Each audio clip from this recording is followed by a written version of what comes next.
Fala galera, então eu peguei aqui uma aula, né, pra gente introduzir o conceito de reações orgânicas. Então nós vamos falar basicamente o começo pra gente entender melhor o conceito mesmo das reações orgânicas. Então as reações orgânicas, né, são transformações químicas que vão envolver esses compostos orgânicos, tá?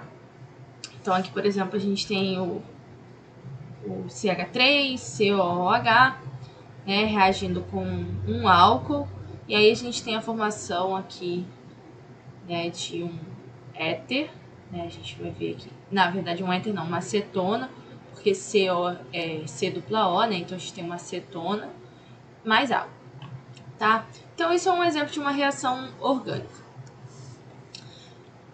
E aí a gente tem alguns componentes, por exemplo, substrato, que é o composto orgânico principal que vai ser transformado, então aquilo que a gente vai transformar a gente chama de substrato. E reagente é todo composto orgânico ou inorgânico que vai ser utilizado para transformar o substrato. Então aquilo que vai ser transformado é substrato e aquilo que vai ser o agente causador dessa transformação, vamos dizer assim, é o reagente. Então aí a gente tem, né, o ácido carboxílico seria o substrato, o álcool seria o reagente e aí daria o produto. Basicamente isso. E esse reagente ele pode ser orgânico ou inorgânico, que é o caso da reação de baixo. Aqui onde a gente tem um álcool, né, 2 mols de álcool reagindo com ácido sulfúrico, que é inorgânico. E aí, quais são os tipos de cisões ou quebras dessas ligações? Bom, essas ligações elas podem ser homolítica ou, a gente vai ver mais pra frente, que pode ser heterolítica. Então, homolítica é toda quebra de ligação entre elementos iguais, tá? Quando as eletronegatividades são iguais. Então, você pensa, tem uma molécula formada por A, pelo elemento A, e aí a gente tem A, tem a ligação entre outro átomo de A, então AA, e aí quando há essa quebra, né, fica aí esses dois átomos com metade desses elétrons, né? E aí, normalmente, essas substâncias apolares sofrem essa cisão homolítica, que é o que a gente chama de reações radicalares, né? Que formam radicais livres. Seria quando você quebra essa ligação e você fica com aquele elétron que já era dele. Por exemplo, o cloro, ele já tinha 7 elétrons, vamos dizer. E quando você quebra, ele vai permanecer com esses 7 elétrons. Quando ele permanece com esses 7 elétrons, né, a gente diz que basicamente a reação é radicalar ou forma esses radicais livres. Tá? Aqui não aparecem os 7 elétrons, mas a gente sabe que, né, o cloro tem aqui os 6 elétrons e aí ele já tinha aquele elétronzinho ali. Quando há essa quebra, ele vai permanecer com aquele elétron ali. Tá? Em condições especiais, né, na presença de um catalisador, essas substâncias apolares podem sofrer também cisão heterolítica.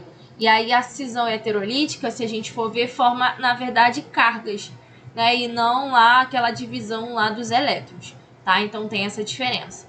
Lembrando que para cisão homolítica, a reação é radicalar. No caso da cisão heterolítica, não. A cisão heterolítica, né, ou heterólise, é toda a quebra de ligação entre elementos diferentes, tá? Então você tem A e B, por exemplo, e aí quando você quebra essa ligação, os elétrons ficam num só, né, e aí há a formação desses íons. Então, normalmente substâncias polares sofrem essa cisão e formam esses íons. Tá? Em condições especiais, como luz, calor ou peróxido, as substâncias polares podem sofrer cisão homolítica. E aí você vai ver a formação de radicais e aí a gente sabe que a reação é radicalar. O que seria o eletrófilo? Tá? Os eletrófilos são os reagentes amigos desses elétrons. É o que a gente chama aí de ácidos de Lewis. Por exemplo, cátions, né? Tem Cl+, NO2+, SO3H+, tá? Sem esses elétrons livres, então é quando a gente vê aí, né, por exemplo, nesse caso aí, a gente tem um alumínio com 3 cloros e aí não sobra par de elétrons livres, né? E aí a gente também tem esse tipo de eletrófilo. E os carbocátions. Os carbocátions, a gente vai ver o que são esses carbocátions. Mas aí tem um exemplo que é o CH3+, tá? Essa carga positiva aí, ou seja, tá tá deficiente de elétrons ali, tá bom? E o nucleófilo são os reagentes amigos dos núcleos, tá? Que são as bases de Lewis. Aí são os ânions, né? Contém cargas negativas. Ou estruturas que têm par de elétron livre, ou seja, pode doar esse par de elétron, tá? Então, base de Lewis é todo composto que tem par de elétron livre e pode doar esse elétron, né? Então, base de Lewis. E os carbânions, tá? Que são quando você tem esse carbono aí com carga negativa. Radical livre ou radical, né? Eles são formados através da hemólise, onde cada parte dessa quebra permanece com o elétron de origem. Foi aquilo que eu já estava falando. Quando você quebra, o elétron ele fica onde ele já estava, né? A origem dele. Então, ele permanece ali. O carbocátio ou o carbânion, né, são espécies formadas no meio da reação carbônion, tá? Então, é carbônio ou carbocátio. São espécies carregadas positivamente. Então, você vê lá o carbono deficiente em elétrons, né? Ou seja, está faltando uma ligação ali e aí ele está carregado positivamente. O carbanion, agora é A, tá? Eles são espécies que contêm a carga negativa. Então, são espécies de carbono que contêm carga negativa, tá? Então, tá com excesso aí de elétrons. Né? Aí, o radical livre e o radical são espécies formadas no meio da reação através de uma cisão homolítica, que nós já falamos também sobre isso. E aí, agora a gente vai fazer meio que um resumo do que são as reações, né? A classificação das reações. Então, reação de adição é toda reação onde há a formação de um único produto. Então, eu estou adicionando, estou formando um único produto só. Então, eu tenho, basicamente, né? Eu tenho um substrato, um reagente, vou juntar os dois e formar um produto só. Reação de substituição é quando há troca entre o substrato e o reagente. Então, eu estou substituindo um pelo outro. Então, eu tenho substrato, reagente e eu tenho produto, né? Eu tenho mais de um produto. Então, a gente já sabe que tá havendo uma substituição. Eliminação é o contrário da adição. Então, se na adição eu tenho reagente e substrato formando um único produto, aqui eu tenho apenas, né, o reagente, né, ou o substrato.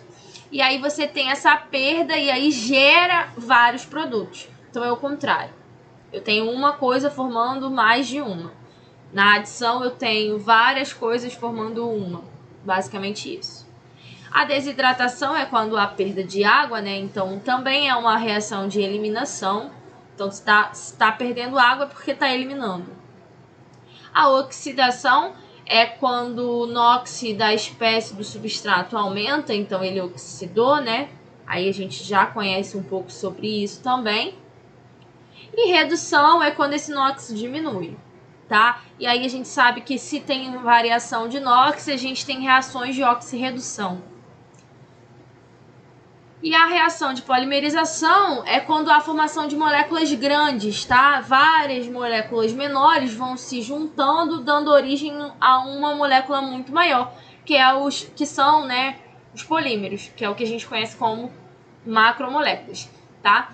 Então, uma espécie pequena gera várias grandes, tá? Vai gerando, né, várias moléculas grandes e é o que a gente conhece como polímero. E é isso.